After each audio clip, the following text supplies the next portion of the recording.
지난 5월, 인터넷에 한 영상이 올라왔습니다. 조지 플로이드라는 이 흑인 남성은 위조 지폐를 사용했다는 혐의로 미니애폴리스 경찰에 제압되었는데요.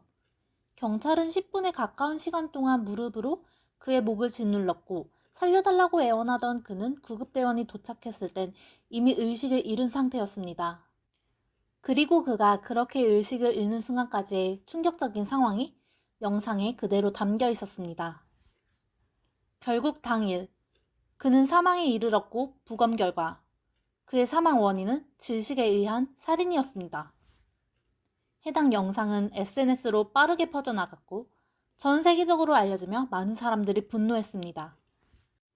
조지 플로이드가 사망한 바로 그 다음 날부터 경찰에 항의하는 시위가 미니애폴리스에서 시작되었고 곧 미국 전역과 전 세계로 퍼지게 되었습니다.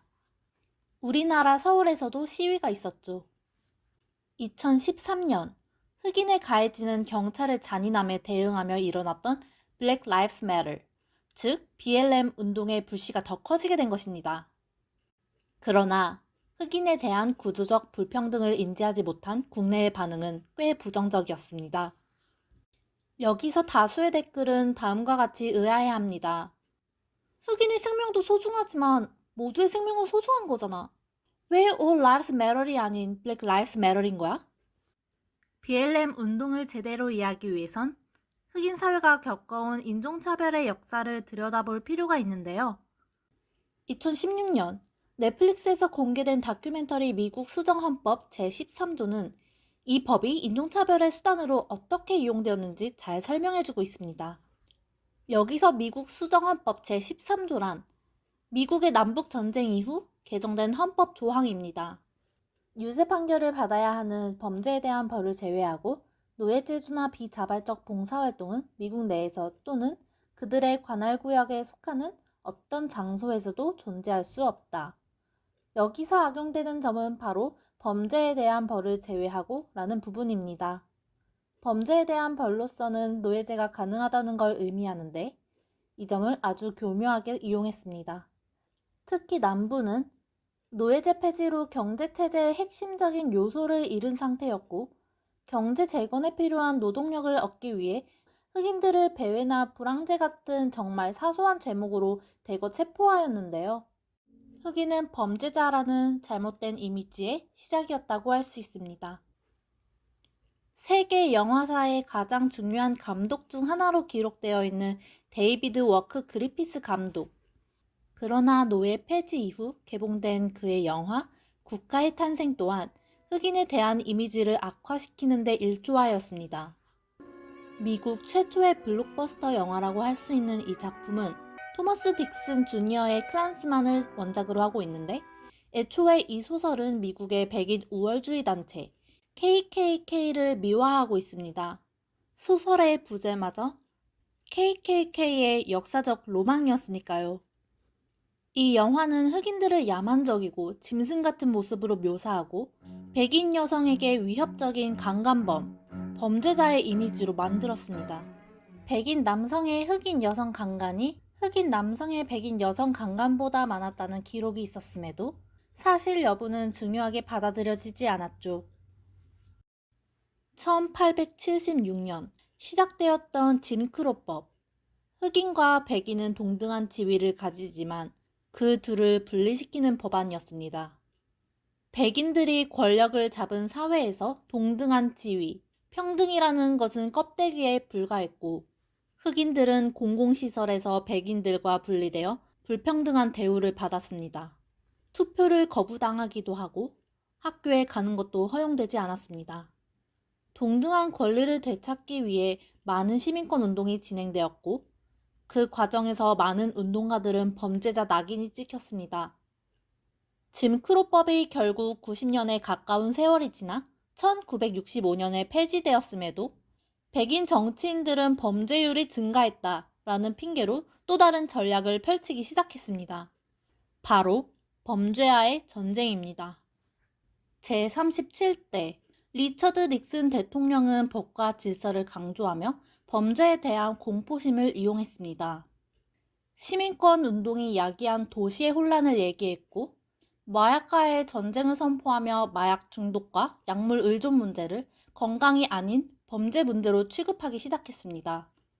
결국 마약에 쉽게 노출되어 있는 빈곤층 흑인들이 많이 투옥되었습니다.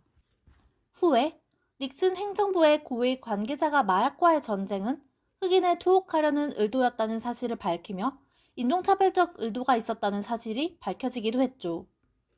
제40대 레이건 대통령의 정책에서도 그러한 의도를 찾아볼 수 있습니다. 당시 저렴한 가격에 주로 빈민가에서 사용하던 크랙 코카인을 처벌할 법안을 만들었는데 문제는 백인들이 주로 사용하는 비싼 코카인에 대한 처벌보다 훨씬 가혹했다는 것이었죠. 크랙 코카인 5g의 형량이 코카인 500g의 형량과 같았을 정도였으니까요. 흑인 사회에 가해지는 불공평한 처벌이었고 이로 인해 많은 흑인들과 라틴 아메리칸들이 오랜 시간 동안 감옥에서 나올 수 없었습니다. 마약과의 전쟁으로 마약 문제가 해결되었을까요? 아니요. 들였던 예산에 비해 그 효과는 매우 미미해 실패라는 평가를 받습니다. 공화당인 닉슨, 레이건, 조지 H.W. 부시 모두 범죄에 대한 공포를 그대로 이용하였기 때문에 정치인이 범죄에 대한 관대한 태도를 보이면 당선을 기대하기 힘들었습니다. 때문에 연이은 실패를 했던 민주당에서 빌 클린턴은 그와 다르게 범죄에 강경 대응을 약속하며 대통령에 당선되었습니다. 그러나 삼진 아웃 법안, 최소 의무 형량제, 선고 진실법, 이와 같은 정책들은 부작용이 컸습니다. 다큐에는 코카인 운반이라는 제목 하나로 가석방 없는 종신형을 받은 사례마저 등장합니다. 말 그대로 대량 투옥의 시대. 감옥 시스템은 대규모로 확장되어 갔고 수감자의 인구는 유색인종에게 매우 편향되어 있었습니다. 그리고 여기에는 기업의 이해관계까지 얽혀 있습니다. 기업인들과 의원 약 4명 중 1명이 멤버로 속해 있는 미국 입법교류회의, 알렉을 통해서인데요. 그들은 대량 투옥 제도와 범산복합제에 책임을 갖고 있습니다. 무려 40년이 넘게 존재하면서 기업인들이 상대 정치인에게 법안을 제안할 수 있게 도왔고, 덕분에 기업들은 입법에 영향력을 행사할 수 있습니다. 따라서 알렉의 법안이 자금을 지원하는 기업에 유리하게 만들어져 있다는 사실은 의심할 여지가 없습니다. 미국 최초의 사설 감옥 회사 CCA는 보안 교정 시설을 짓고 소유하고 관리하는 기업입니다. 그리고 자신들이 알렉을 통해 제안한 삼진아웃 법안, 최소 의무 형량제를 통해 독보적인 성장을 했습니다. 재소자가 늘수록 이윤이 생겼고 주주들은 그 덕택을 제대로 보았죠. CCA의 또 다른 문제의 법안인 SB 1070은 노골적으로 유색 인종을 겨냥하고 있는데요. 이 법안은 경찰이 이주민을 불심 검문할 수 있도록 하여 이민법을 위반한 불법 이민자들을 구금시켰습니다. 물론 CCA는 그 구금 시설을 계약하여 재정적인 혜택을 얻었습니다. 이뿐만 아니라 재소자들이 가족들과 전화하기 위해 요금을 부과해야 하는 통신업체, 교정시설에 급식을 제공하는 기업, 의료 서비스를 제공하는 기업 등등 대량 투옥으로 계약을 맺고 이익을 얻는 기업들은 재소자의 수를 줄이고자 하는 의지가 없습니다. 다큐에서 더 충격적이었던 부분은 대량 생산을 하는 판매 업체들이 교정산업과의 제휴를 통해서 재소자들을 저렴한 노동력을 이용했다는 것이었는데요. 우리가 너무나도 잘 아는 마이크로소프트와 보잉을 포함하여 유니폼, 모자, 목제품 등을 생산하는데 재소자들의 노동력이 들어가고 있었습니다. 감옥 산업의 규모가 이렇게나 거대하기 때문에 없앤다는 것은 더 이상 불가능에 가깝습니다.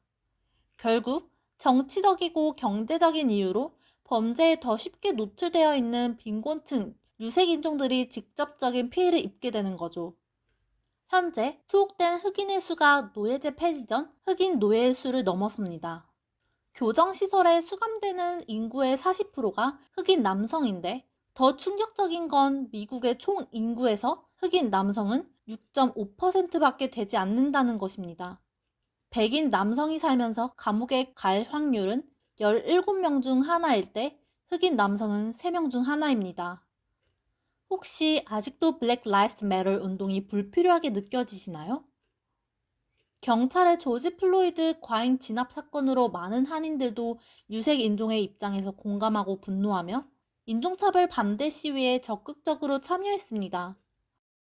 한국에서는 이번 시위가 폭동으로 변질되었고 많은 흑인들에 의해 한인 동포들이 피해를 본 것처럼 알려지고 있는데요. 이에 54세 이민자 이철호 씨는 경향신문 김윤나영 기자와의 인터뷰에서 이렇게 말씀하셨습니다. 시위대가 약탈자로 변했다는 시각은 잘못됐다. 경찰력 공백을 틈타 시위대와 상관없는 약탈 무리들이 생겼고 시위대 중에는 오히려 약탈을 막는 사람도 있었다. 어쩌면 한국에 알려진 이야기도 오랜 세월 사회에 주입된 흑인에 대한 그릇된 이미지에서 온 것은 아닐까요? 그들은 긴 세월 동안 지속된 제도적 인종차별의 피해자입니다. 백인인 정치 지배층과 사업가들이 노예제를 필요로 했다는 사실 때문에 흑인들에게 주어진 사회적 편견과 잣대를 과연 우리가 재단할 수 있는 것일까요?